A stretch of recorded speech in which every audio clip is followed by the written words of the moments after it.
அஸ்ஸலாமு அலைக்கும். ஈரல் சூப் எப்படி போடணும்? கொஞ்சம் நெய் சொட்டு போல், நிறைய ஊற்றக்கூடாது. அது ஆவி நெய் மெட்ராஸில் வாங்கினா ஒரு சொட்டு போல் நெய் ஊற்றிக்கிறோம்.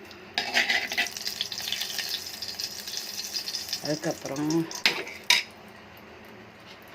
தக்காளி, வெங்காயம், கருவேப்பிலை, கேரட்டு போட தேவையில்லை. நான் இருக்கிறதுனால போடுறேன். பிஸ்மில்லாஹ்.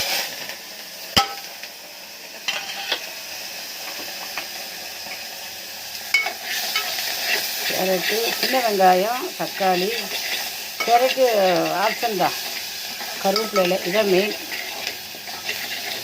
வதக்கிட்டு சால்ட்டு கொஞ்சமாக போடணும். கொஞ்சம் பெப்பர் தூள். எப்படியாப்பட்ட சளி, ரத்த அளவு குறைவேலை எல்லாத்துக்கும் நல்லா கேட்கும் பெப்பர் தூள். அதுக்கப்புறம் நெல் வேலைய வைக்கிறேன். சீரகத்தூள், பெப்பர் தூள், சீரகத்தூள், நெய், உப்பு, ஈரல் 4-5 பிண்டு ஈரல், பெரிய ஈரல். நம்ம ஊரில் கண்ணால் கூட பார்க்குற, அதான் பெரிய கவலை கிடமை.